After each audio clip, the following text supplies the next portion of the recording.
ಭಾಷಣ ಹೊಟ್ಟೆ ಹಾಸ್ಕೊಂಡು ಕೇಳಬಾರ್ದು ನಾವು ಅಂತ. ಆಮೇಲೆ ಏನ್ ಸರ್ ಮಾನ್ಯ ಮುಖ್ಯಮಂತ್ರಿ ಸರ್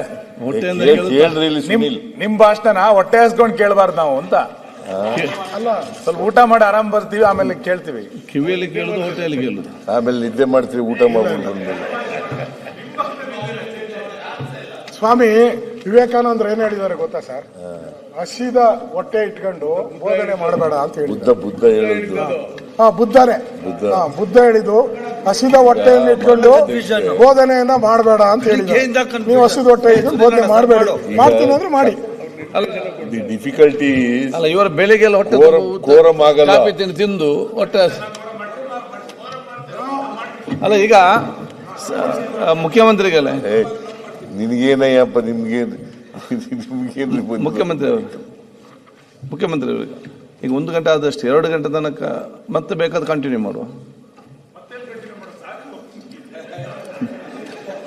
ಇಲ್ಲ, ನಾನು ಹೋಗ್ಬೇಕು ಈಗ. ನೋಡಿ, ಒಂದು ವೇಳೆ ಅರ್ಜೆಂಟ್ ಮಾಡಿದ್ರೆ ಈಗ 2 ಗಂಟೆ ಒಳಗಡೆ ಶುರು ಮಾಡಿ. ನಾನು ರೆಡಿ. ಮಾನ್ಯ ಸದಸ್ಯರುಗಳೆಲ್ಲರೂ ಕೂಡ ಹಸ್ಕೊಂಡು ಕೇಳಕ್ಕಾಗಲ್ಲ ನಾವು. ಯಾರಿಗೆ ಹಸುವಿಲ್ಲ ಈಗ ವಿಶೇಷವಾಗಿ ಕಂಟಿನ್ಯೂ ಮಾಡ್ಲಿ ಸರ್. ಈಗ ಆಮೇಲೆ ಬ್ರೇಕ್ ಮಾಡಿ ಸರ್ 2:30ಗೆ. ಸರ್ ಹಸಿವನ್ ಸಹಿಸ್ಕೊಳ್ತೀವಿ, ನಿಮ್ ಭಾಷಣ ಹಸುವಿನಲ್ಲಿ ಕೇಳಬಾರ್ದು ಅಂತ ಅಷ್ಟೇ. ನಮ್ಮ ಮುಖ್ಯಮಂತ್ರಿಗಳು ಸಮರ್ಥವಾಗಿ ಉತ್ತರ ಕೊಡ್ತಾರೆ ಅಂತ ನಾವೆಲ್ಲ ಎಲ್ಲ ಕೇಳಿ. ನಾನು 42 ವರ್ಷದಿಂದ ಇಲ್ಲಿದ್ದೀನಿ ಸದನದಲ್ಲಿ, 42 ವರ್ಷಗಳಾಗಿದೆ. ಇಂಥವೆಲ್ಲ ಮಾತುಗಳೆಲ್ಲ ಕೇಳಿದ್ದೀನಿ, ಅವೆಲ್ಲ ಬೇಡ.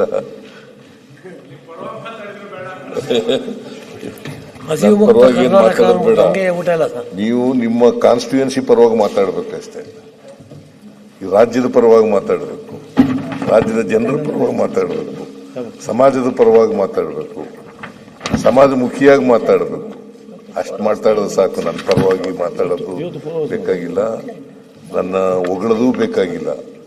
ನನ್ನ ತೆಗಳ್ಬೇಕಾದ್ರೆ ಪ್ರಜಾಪ್ರಭುತ್ವದ ವ್ಯವಸ್ಥೆ ಒಳಗಡೆ ತೆಗಳ್ತಕ್ಕಂಥದ್ದನ್ನು ಅದನ್ನು ಕೂಡ ಕನ್ಸ್ಟ್ರಕ್ಟಿವ್ ಆಗಿ ಮಾಡಬೇಕು.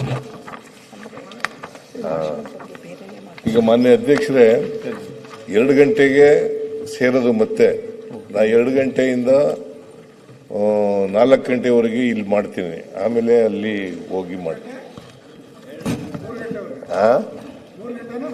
4 ಯಾಕೆ ನೀನು 2 ಗಂಟೆ ಮಾತಾಡಬಹುದು, ಕೊನೆಯಲ್ಲಿ ಮಾತಾಡಿ